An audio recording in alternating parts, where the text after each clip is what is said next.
Balita mula sa lalawigan sa bawat rehiyon ng ating bayan. Dito sa Ang Pilipinas Ngayon.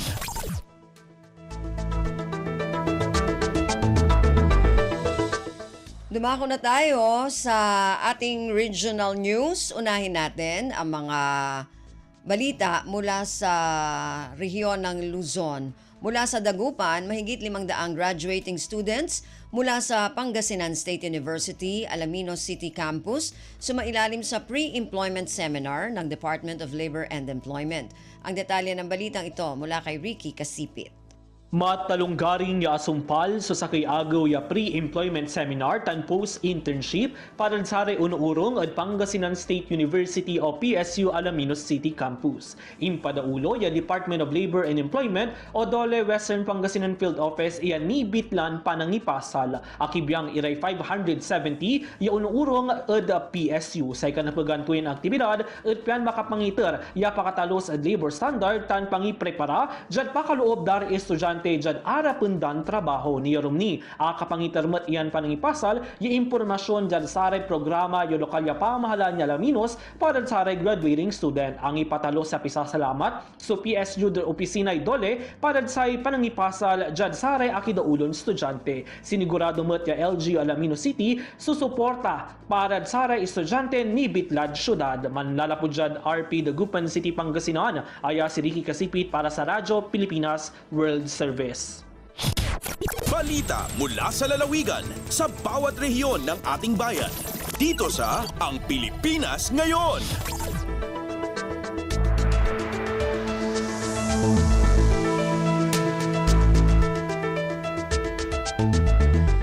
Maraming salamat kay Ricky mula sa Dagupan. Samantala, dumako naman tayo sa Bontoc. Lokal na pamahalaan ng Bontoc, Mountain Province, pinaigting ang panghuhuli sa mga asong gala bilang prebensyon sa pagkalat ng rabies o ng rabies. Ang detalye ng balitang ito mula kay Donna Kawis Balyo. Pinapigsa ti lokal a gobyerno ti Bontoc ti panangtiliw kadagiti walang nga aso iti pampubliko a lugar. Sigon iti LGU Bontoc idi kalman laeng ket nangisayang katmanan ti Municipal Anti-Rabies Control Council iti dog catching activity iti Bontoc General Hospital. Gapo ditoy nagpanawagan manen ni Mayor Jerome Tudlong Jr. iti publiko nga agbalin kuma a responsable a pet owner. Nagpanawagan met ti Anti-Rabies Council iti umili nga i-report kadakwada dagiti stray dog nang runa no adat kaso ti rabies iti lugar da. Adat ordinansya ti munisipyo anang imandato iti panakatiliw dagiti walang nga aso. Panggap ti ordinansya nga maipanamnama ti kinatalged ti publiko ken mangpatebker iti kampanya kontra rabies kastama ti kinadalos ken sanitasyon ti aglawlaw. Dagiti makintaraken kadagiti walang nga aso ket mapatawan iti maiparbeng a multa. Narpos na Bontoc, Donna Kawis Balyo para sa Radyo Pilipinas World Service. Balita mula sa lalawigan sa bawat rehiyon ng ating bayan. Dito sa Ang Pilipinas Ngayon.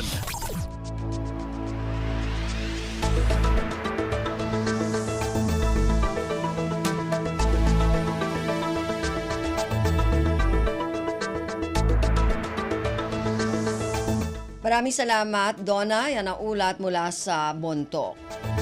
Samantala, dumako naman tayo sa Lucena, 2.3 milyon o 2.3 milyong piso na halaga ng tulong pinansyal ipinamahagi ng DSWD sa mga sinalanta ng bagyong Aghon sa Pagbilao, Quezon. Ang detalye ng balitang ito mula kay Mara Grezula. Ipinamahagi ng DSWD ang 2.3 million pesos na halaga ng tulong pinansyal sa mga residente ng Pagbilao, Quezon na sinalanta ng Bagyong Aghon. Ayon sa pabatid ng DSWD Calabarzon, personal na inihatid ni Secretary Rex Gatchalian ang tulong sa mga Pagbilawin kahapon. Sa kanyang mensahe, tiniyak ng kalihim sa mga apektadong pamilya ang patuloy na pakikipagtulungan sa mga lokal na pamahalaan upang alalayan ang mga sinalanta na makabangon mula sa epekto ng bagyo. Batay sa pinakahuling datos na nakuha ng DSWD sa LGU Pagbilao, mahigit 800 pamilya sa bayan ang na-displace dahil sa bagyo. Mula sa RP Lucena, ito si Marek Desula para sa Radyo Pilipinas World Service. Balita mula sa lalawigan sa bawat rehiyon ng ating bayan. Dito sa Ang Pilipinas Ngayon.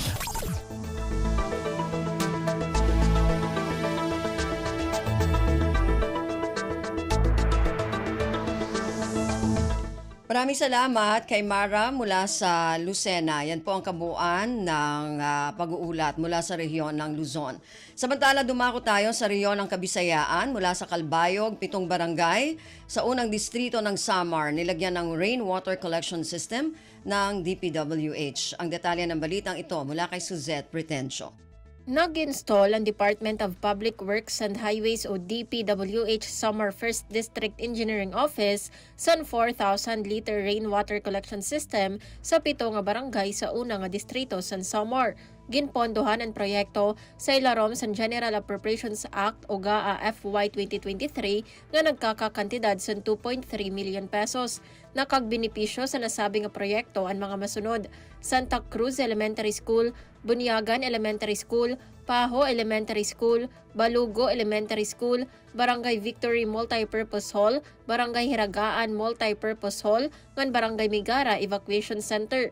Sumalakan Glen Y. Ukong, School Heads and Bunyagan Elementary School, nakagbulig ang nasabing nga water catchment system agud mabaton sa eskwelahan and water supply problem, labi na saya na nga na-eksperyensya nga El Nino phenomenon. Tikang sa Radyo Pilipinas Calbayog, ini si Suzette Pretencio para sa Radyo Pilipinas World Service. Balita mula sa lalawigan sa bawat rehiyon ng ating bayan. Dito sa Ang Pilipinas Ngayon.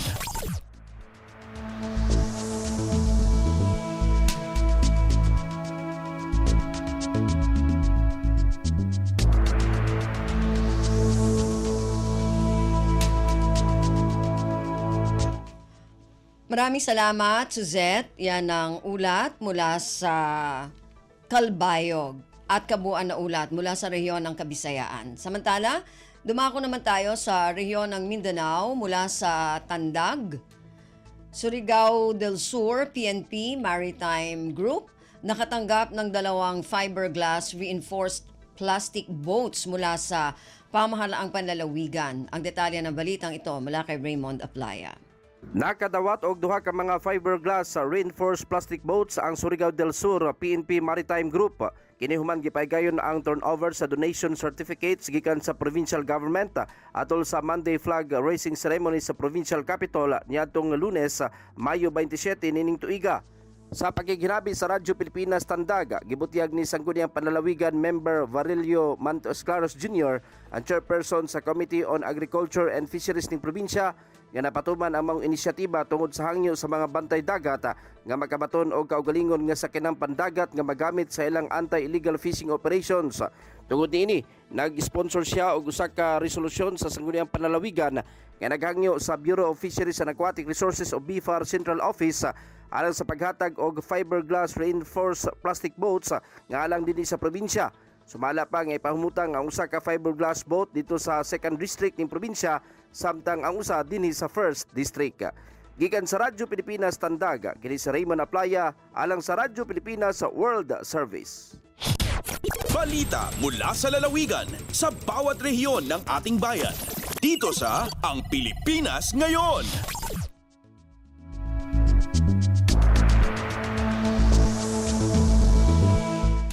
Maraming salamat, Raymond. Yan ang ulat mula sa Tandag. Samantala, dumako naman tayo sa Hulo. Pagtulong sa mga kababaihan na sa sektor ng agri-fishery sa Sulu, isinusulong ng isang organisasyon. Ang detalye ng balitang ito mula kay Fatma Gino.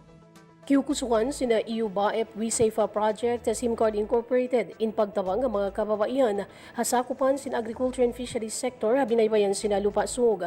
Maksudhay niya supaya ma-empower ang mga kababaihan amin makatawang kapag patutog sin kabuhianan nila kakilahan sila iban supaya maon in sustainable agriculture even fisheries sa binaybayan si lupa sug.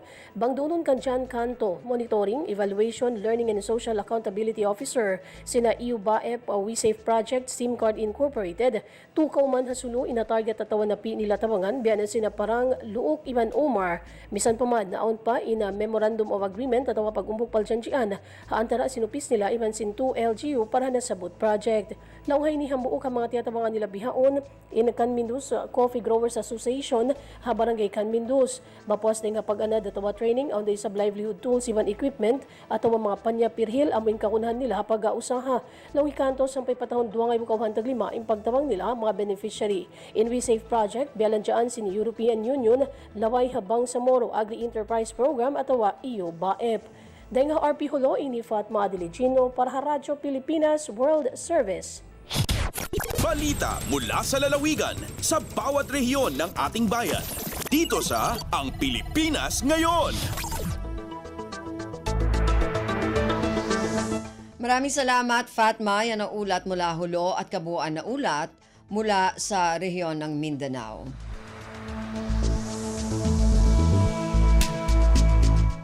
Narinig po ninyo ating regional news para sa araw na ito. Kalipunan ng mga balita mula sa iba't ibang rehiyon at lalawigan dito sa Pilipinas.